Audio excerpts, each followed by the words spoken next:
Hello again, it's Glenn Walford here and welcome to the Franchise Everything podcast where we talk about everything and anything in franchising. And today we're at the esteemed headquarters of Gong Cha Bubble Tea here in Sydney, and I'm welcomed today by Master Franchisee Lili Shi and Business Development Manager George Kwok. Hello everyone, how are we? Hi Glenn. Perfect. Excellent, thanks for having us in the office today. Thank you for being here. Thank you. So Gong Cha, what is Gong Cha? So we do a huge range of bubble tea, and the name Gong Cha is the act of offering tea to the emperor in ancient China. The words Gong Cha in Chinese means tribute tea. So we treat all our customers like an emperor, and we give them the best tea selection available in the world. Okay, excellent. Yeah. And I guarantee you I won't say just about anyone watching this, but there's a lot of people watching this. I know in the franchise space that I've spoken to have no idea about Gong Cha. Okay, and you're how many stores are you? Oh, we've got 145 at the moment, going on to 150. And that's in the Australian market. So it's an enormous success story. And it's really a little bit under the radar, I think, in broader franchising. So it's wonderful to see. So we're going to talk today about a few things. This is about the Gong Cha franchise business model we're talking about here, really focusing on a handful of things that sort of are a key thing that you'd love to get across to the market about your business model. So we're going to let's talk about franchisee profitability and the numbers within the business. So George, can you touch on some of the profitability numbers that you've been talking about, especially out in the marketplace most recently? Yeah. So basically, franchisee would like to join. Of course, they make inquiry. We face-to-face them, looking for the ideal locations, tailor-made the shop for them, no matter inside shoppings, outside shoppings, night trade. We cover a range of supports. From day one, we start design, and even before design, we do it in the lease negotiations, location search, location find, geographic reports, everything. So by working out prediction, how many numbers of drinks we can predict it, and to be expecting and estimated about the sales of the shops on each of the investment. Excellent. So what are the numbers? You were talking about some numbers off camera before, Lili. So what are the numbers in your store? So at the moment, the average daily sales per store in Australia is around $2,000. $2,000 a day. That's right. That's the average. So we've got, great stores doing $6,000, $7,000 a day. And then the under average, maybe between $1,300 and $1,500, which is still a great number. Yeah, absolutely. So are you, is it just drinks? Are you providing any other things? What other stuff is on? Just drinks, okay. And what are your main sellers? What are your best sellers? Oh, we've got bubble milk tea, pearl milk tea. We've got lychee oolong. That's one of our best sellers, which is our oolong tea base with lychee flavour. I tried my first one today. Oh, did you have a lychee oolong? Did you like it? What did I have? No, I had a milky one, brown sugar. Brown sugar. Oh, that's another one of our best sellers. So, and we have 15 toppings that you can add into your drinks. Excellent. And as far as what's with transaction, what's an average transaction value? So with price points and everything for bubble tea. So our drinks, the pricing range is between around $6.50 to about $7.50. It depends because it's so customizable. You can add so many things to it. It really depends on what each customer. But the average price would be around $7. Yeah. So how many customers roughly are they serving a day? So it obviously depends. What sort of time frame? So the businesses I noticed when we were there, it was a little quiet earlier in the morning, but really picking up through and after lunch there. So what's a typical day look like for a Gong Cha business? When's the most sales normally? We start usually around 11. Yeah, 11. 11 o'clock. Lunch will be first peak. Yep. After about 3:30 will be the students. Yeah. With another batch of busiest. Yep. After like 5:30, after works people. And some of the shops, if on the streets one, they do cover after dinner. People treat maybe only drinks and the dessert drinks as well after the dinner. Yeah. And entry price, how does that sort of range as far as entry price for people getting into your business? What does that look like? I imagine it obviously depends on the size of the business and so on. If you average about a 30 square of a kiosk, you're looking for 300 to 350. Yep. Including everything for turnkey projects. Okay.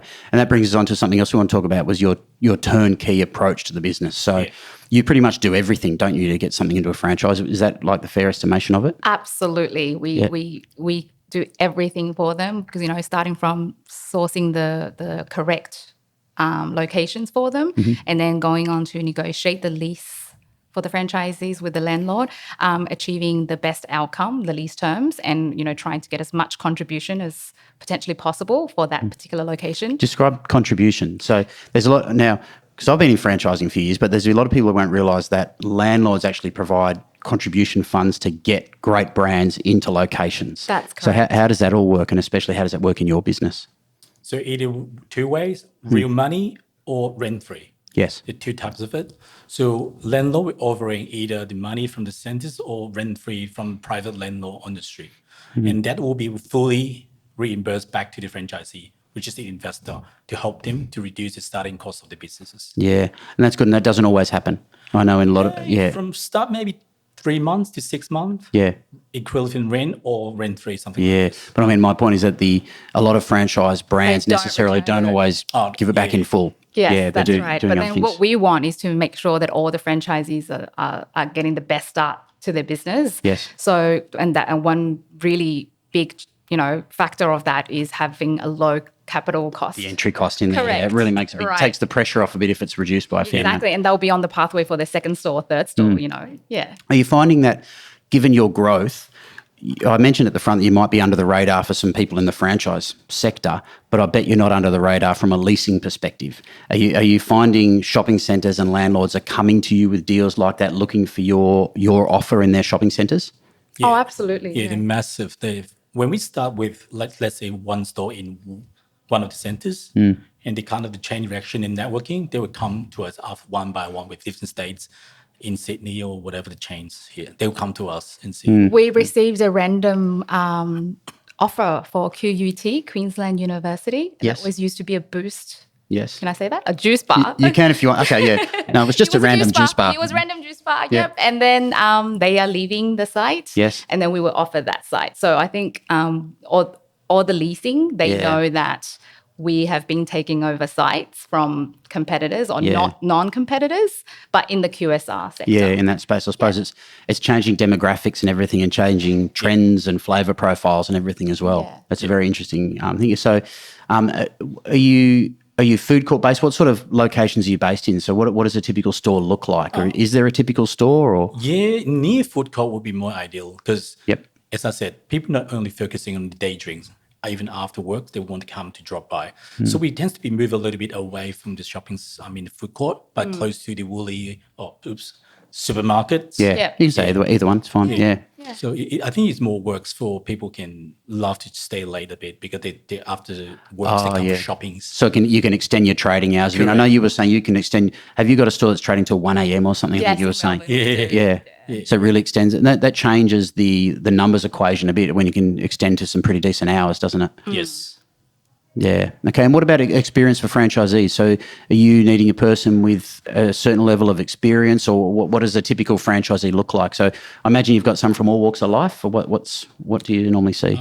I think the first will be must be a Gong Cha fans first. Yes, the passion for the brand is very important. And that's why they love the tea, love the quality, love the service, and they would come to us because they love it. They want to join and see how they can join. And personally, they don't really need any experience on everything because we do provide most of the supports like setup, even ongoing operation, running, stock taking, ABCD, and so on. Yeah. We fully support it. Even after open, we do have the team for serving like strategy team in case something wrong. We provide strategies, tactics, and in different kind of locations. Yeah, and that actually it rolls onto something else we wanted to talk about was marketing. Yeah. So I know I know many brands in the space charge marketing fees and everything. You tell me you don't charge marketing fees. We don't charge a marketing fee to our franchisees. What's the reasoning for that? What's the thoughts behind because it? we do all the marketing for them, and it is not necessary for them to contribute to that. They can then spend their marketing money or their funds on their local marketing for their own store. Do you require them to spend an amount? Is there an amount you require them to spend locally, No, or how does it work? there Okay. isn't. No. Because I know sometimes with no marketing fees, but there's a requirement to spend a certain volume. None whatsoever. Okay, that's interesting. So what sort of marketing are you doing? You've got national campaigns running, and I know when we were in the store, there were some great screens and everything up of campaigns running. And there's also some promotions happening on the side there. What does a normal marketing campaign look like for Gong Cha? Well, we just finished up with Emoji. We did a collaboration with Emoji. So every 2 drinks you buy, you get a blind bag of Emoji fridge magnet, and then they can collect 5. So we've done collaborations with Snoopy. We've got one coming up with Peppa Pig, which is very exciting. Maybe we'll have some footage. Maybe you can provide some footage or something for it so we can have a look at it. Yeah, so we sponsored the Super Mario Brothers movie. So our cinema advertisement was played all across Australia with every time the movie was played.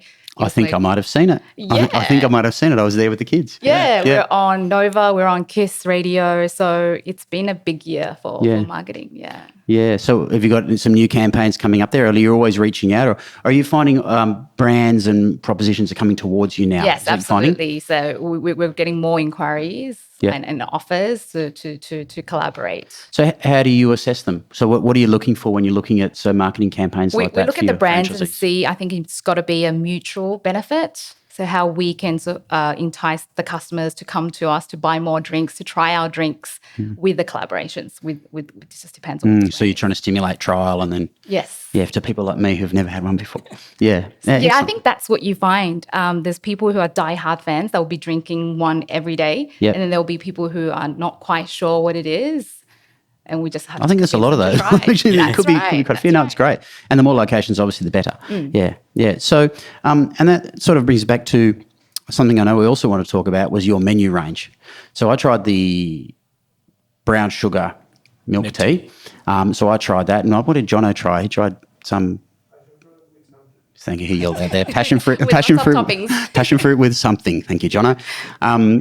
But he loved it. So you've got a lot, I gather. We have over 80 drinks, and there's definitely something that caters to anyone's taste buds. So what's the range? Is there a specific range of type, and then you have multiple flavours within that? Can you describe what the menu is for us? We've got smoothies, we've got yogurt flavoured drinks, we've got straight brewed tea, which you may be familiar with, Earl Grey's, for example. We have Earl Grey tea on its own, straight teas. We have creative flavours with fruit mixings, and then we've got dairy tea, non-dairy tea, soy milk. Everything. Yes. Oat milk? Any oat milk? No. No, you don't have milk. I was going to soy. We have soy milk, yes. I was at the shop. Someone ordered an oat milk latte where I was today, so I wonder. That's why it was just top of mind. Sorry about that. Lactose-free, vegan, all that sort of stuff. Is that what you're telling me? How does that we have the range? all these options. Yeah, and I think that's important. So for anyone looking at a business, obviously, these eating trends and directions and things are going, and dietary requirements are really important.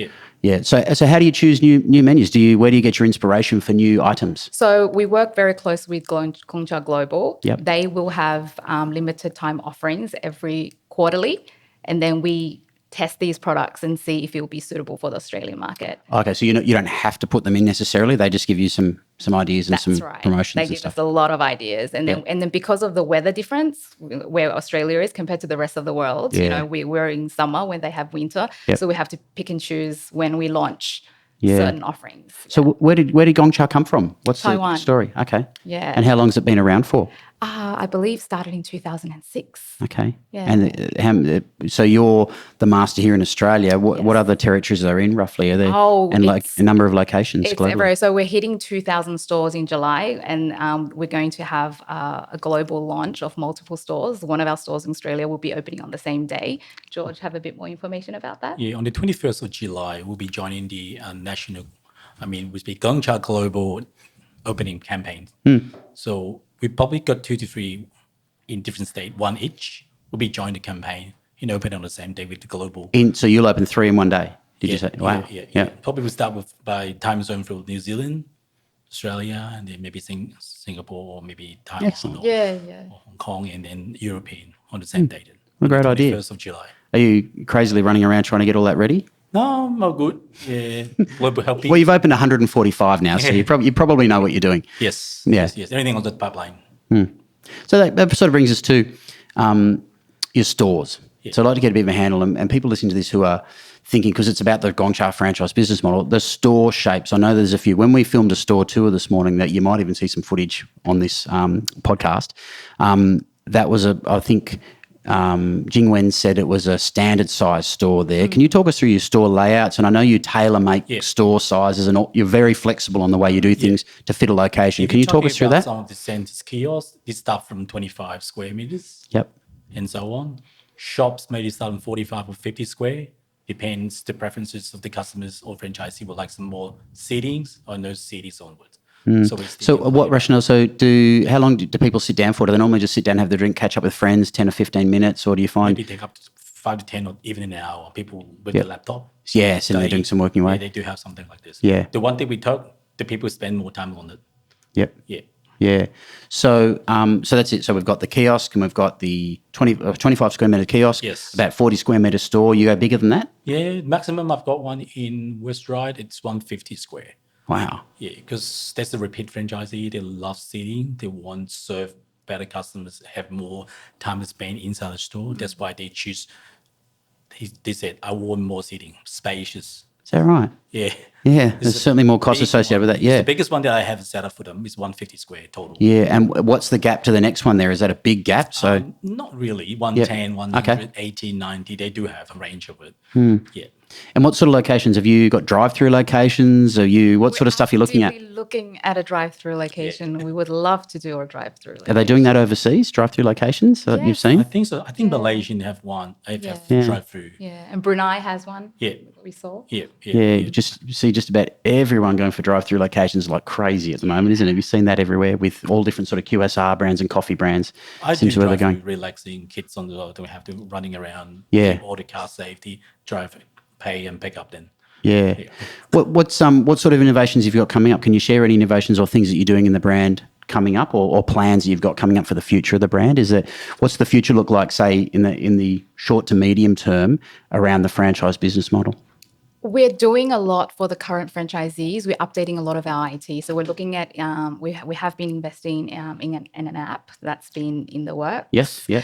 We want to... Is that an ordering app and everything for people? Or, For customers, yes. And then also within the franchise network for the franchisees, we're creating an ordering portal for them to place their orders. So everything is more automated, moving away from Excel sheets and the traditional Google Sheets, I guess. Yes. And many of us all still use. yeah, so we're trying to make things go and more efficient. Yes. So a lot of IT innovations coming up. Excellent. For the Lots of work. franchisees. Yeah. Lots of work happening there. Yeah, we have our first Australia convention happening in October. Excellent. Where we'll be inviting all the franchisees across Australia to Sydney. Well, that's a big thing for sure coming up. Yeah. We are funding, and I'm proud to say we're funding all their flights and their accommodation to invite them here to show them what we have for them. And, hopefully they're excited as we are for the next 10 years because we've been here since 2012.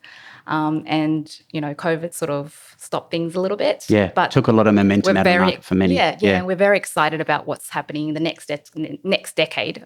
Yeah. And we want to share it with everyone who's part of that journey. Excellent. Well, thanks for having us here today, and thanks. It's been great to find out more about Gong Cha. Try my first bubble tea, which was fantastic. Thank you. Thank you so much. And Lili and George, thanks for joining us on Franchise Everything. Thank you so much. Thank you. Pleasure. See you soon.